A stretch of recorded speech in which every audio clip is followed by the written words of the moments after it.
में। तो मैथ पे भाई बहुत ज़्यादा काम करने की ज़रूरत है। मेरे मैथ में 75 मार्क्स आए थे, मतलब बहुत सारे लोगों के भाई 90 आउट ऑफ 90 आए हैं।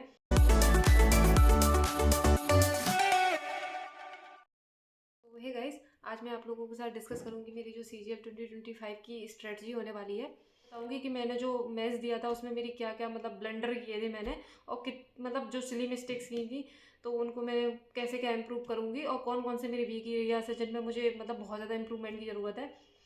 तो उससे पहले मैं बता दूँ, देखो यार, जो मेरे मार्क्स आए हैं तो मे बी मुझे एक जॉब तो मिल जाएगी उतने में। मतलब मैं ऐसा एक्सपेक्ट कर रही हूँ कि मे बी एक जॉब तो मिल जाएगी। तो अगर जॉब मिल जाएगी तो मैं उसको ज्वाइन कर लूँगी, और साइमल्टेनियसली मतलब इसकी भी पढ़ाई करती रहूँगी 2025 के लिए। तो आज मैंने मेंस का जो एग्ज़ाम हुआ था, तो 18 20 दोनों के पेपर एक बार फिर से लगाए थे। और फिर मैंने एनालिसिस किया था कि भाई मतलब क्या क्या जो मेरे एरियाज़ है जिन पे मैं बहुत ज़्यादा इंप्रूवमेंट कर सकती हूँ। तो यार, एक तो मैथ, मुझे स्टार्टिंग से ही पता था यार, मेरे सेक्शन वन में मतलब इतना कुछ खास मार्क्स आता नहीं था जब भी मैं मॉक्स लगाती थी। बट वही है कि यार मतलब टू सॉरी, मतलब ये देखो यार, बहुत ज़्यादा मॉक्स लगाने से ना मैंने एक चीज़ तो नोटिस की है। पता, हम मॉक लगाए जा रहे हैं, और 2 2 घंटे के मॉक्स होते थे भाई गॉड। फिर उसके बाद टाइम ही नहीं मिलता था। मतलब थोड़ी बहुत और भी सब्जेक्ट पढ़े, फिर टाइम ही नहीं मिलता था कि भाई मतलब जो वीक एरियाज थे उनको कवर करें। बस लगाए जा रहे हैं, लगाए जा रहे हैं। मतलब मैं अपना बता रही हूँ, मैं दूसरों का नहीं कह सकती। तो मतलब मैंने इतना कुछ खास ध्यान दिया नहीं मैथ पे। मैथ की एक तो देखो मेरी कैलकुलेशन स्पीड थोड़ी मतलब थोड़ी नहीं, काफ़ी स्लो कहूँगी मैं, स्लो है। देखो टॉपिक्स क्लियर है सारे, कैलकुलेशन स्पीड स्लो है।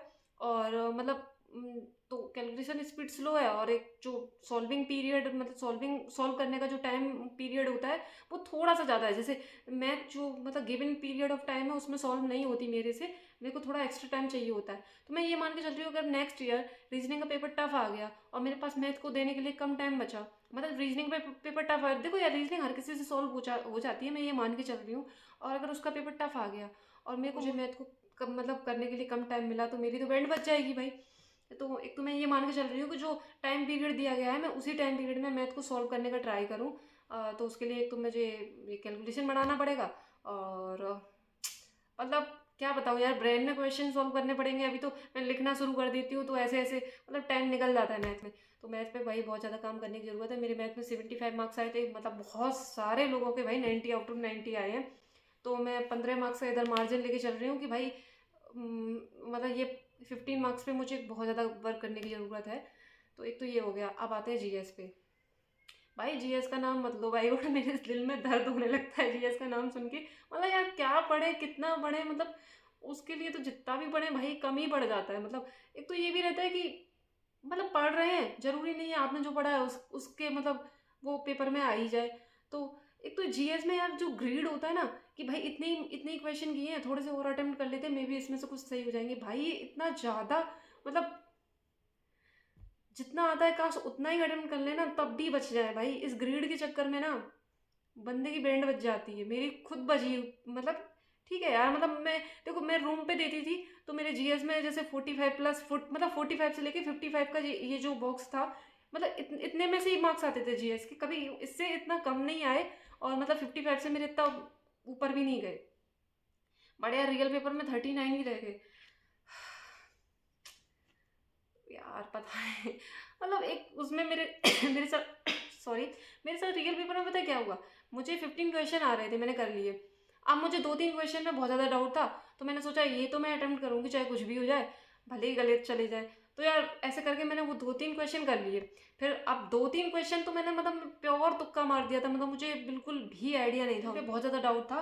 तो यार मन ही नहीं मान रहा था, बोल रहा था यार अटेम्प्ट करो अटेम्प्ट करो, 15 क्वेश्चन अटेम्प्ट करोगी तो कहीं से सिलेक्शन होगा, इससे क्या ही होगा। नहीं माना मन यार, कर लिए अटेम्प्ट, कर लिए यार। और फिर 2 3 क्वेश्चन तो सीधे सीधे, मतलब मैंने मुझे उनके बारे में कुछ आइडिया भी नहीं था, मैंने सीधे सीधे तुक्के मार दिए भाई।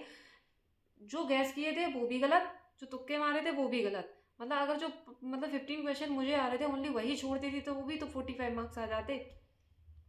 बट क्या करो यार, वो कहते हैं ना ज़्यादा लालच इंसान को ले डूबता है, तो मेरे साथ भी वही हो गया। तो एक तो भाई ये है कि नेक्स्ट टाइम मैं ये मेक श्योर करूँगी कि भाई जितना आ रहा है उतना करो। देखो स्टेटमेंट वाइज जो स्टेटमेंट बेस्ड जो क्वेश्चन होते हैं उनमें तो हम थोड़ा सा मतलब एलिमिनेशन प्रोसेस लगा सकते हैं। पर यार जो फैक्चुअल क्वेश्चन है उनमें हम क्या एलिमिनेशन लगाएं, या तो वो आ रहा है या तो वो नहीं आ रहा है, उसे या तो करो या सीधा सीधा छोड़ दो। तो एक तो ये हो गया सीन। तो मैं ऑल ओवर मान के चल रही हूँ कि 20 तो नहीं, मतलब 30 से लेकर 35 को, मतलब जो मार्क्स हैं, इतना मार्जिन है कि इतना मैं इम्प्रूव और कर सकती हूँ नेक्स्ट मेंस तक के लिए। तो एक तो मैथ पे बहुत ज़्यादा वर्क करने की ज़रूरत है और दूसरा जीएस पे। बाकी इंग्लिश इंग्लिश में मेरा 127 आया था, तो मैं ये मान के चल रही हूँ कि अगर नेक्स्ट ईयर पेपर टफ आ गया, बहुत से लोगों के इस बार 135 में से 135 आए हैं, हर साल आते होंगे यार, बहुत से लोगों के आते होंगे, तो मैं ये मान के चल रही हूँ कि नेक्स्ट टाइम पेपर अगर टफ आ गया, मैं तो भाई टफ की पॉसिबिलिटी लेके चलूंगी ना। जरूरी तो नहीं है कि भाई हर साल एकदम, जैसे इस साल हलवा हलवा दे दिया तो ऐसे हर साल आ जाएगा। तो अगर टफ आ गया तो इतना तो क्वेश्चन गलत हो जाएगा, तो मैं तो मान के चल रही हूँ इतना ही आ जाए काफ़ी है। बाकी रीजनिंग में 82 आया था, तो इतना ही मैं, मतलब नेक्स्ट तक भी इतना ही मान के चल रही हूँ कि भाई इतना भी आ जाए तो ठीक है। बाकी अब मैं आती हूँ मुद्दे पे कि अब मैं कैसे क्या करने वाली हूँ और मतलब कैसे इंप्रूव करूँगी। तो मैथ में तो बता दूँ कि मैथ में मैं एक कैलकुलेशन शीट आती है, एक नियॉन करके चैनल टेलीग्राम पे, तो मैं उस पर वो डेली एक कैलकुलेशन शीट भेजते हैं, तो मैं सबसे पहले तो वो कैलकुलेशन शीट डेली एक लगाऊंगी, और 30 या 40 मिनट्स में डेली कैलकुलेशन को दिया करूँगी, क्योंकि भाई कैलकुलेशन स्पीड को बढ़ाने की बहुत ज़्यादा ज़रूरत है मुझे। और मेनली फोकस मैं ऑलरेडी बता चुकी हूँ कि मैथ और जीएस पे रहेगा, और जीएस में मतलब जितना हो सके मैं उतना ज़्यादा मल्टीपल रिवीजन करने की कोशिश करूँगी, क्योंकि मैंने पेपर के टाइम पे ये चीज़ तो ऑब्जर्व की है कि बहुत सारे, मतलब बहुत सारे नहीं, 3-4 क्वेश्चन ऐसे थे, मतलब जो पढ़े थे, बट उनके जो मतलब आंसर थे, मैं उनके बारे में श्योर नहीं थी बिल्कुल भी कि भाई क्या लगेंगे। जैसे दो दो ऑप्शन थे वो तो एलिमिनेट हो गए, बाकी 2 ऑप्शन में समझ में नहीं आ रहा था कि क्या लगाऊं। तो मतलब पेपर के टाइम पे पता नहीं यार, ऐसा लग रहा था कि पढ़ा है पर याद याद आ ही नहीं रहा था। तो मुझे लगता है कि जीएस में बहुत ज़्यादा रिवीजन की ज़रूरत है मुझे। तो एक तो जीएस में मैं जितना भी पढ़ूंगी उसका जितना ही बार हो सके उतने बार मल्टीपल रिवीजन करने का ट्राई करूंगी, और मैथ में कैलकुलेशन स्पीड पे काम करूंगी। बाकी इंग्लिश और रीजनिंग पे मुझे नहीं लगता मुझे ज़्यादा काम करने की ज़रूरत है, वो हो जाती है यार, मतलब ठीक है मेरी। ये तो जो मेन पॉइंट है मेरे, अगर मैं इम्प्रूव कर लूँगी तो शायद मैं नेक्स्ट मेंस में थोड़ा बेटर मार्क्स ला पाऊँ। बाकी यही है। बाकी आप लोगों की जो स्ट्रेटजी हो प्लीज़ बता देना कमेंट सेक्शन में। अगर किसी के पास जीएस के लिए मतलब बहुत ज़्यादा, मतलब एक्सेप्शनल अच्छी, या फिर उनको लगता है कि वो बहुत अच्छा स्कोर करते हैं जीएस में, तो प्लीज़ कमेंट सेक्शन में अपनी स्ट्रेटजी ज़रूर बताएं। बाकी सभी को ऑल द बेस्ट और गुड लक। ज़्यादा बेटर से प्रिपेयर कर सकते हो तो प्लीज़ ज़रूर बताना नीचे कमेंट सेक्शन में। गाइड कर देना भाई। एक दूसरे को गाइड करेंगे तभी आगे बढ़ेंगे।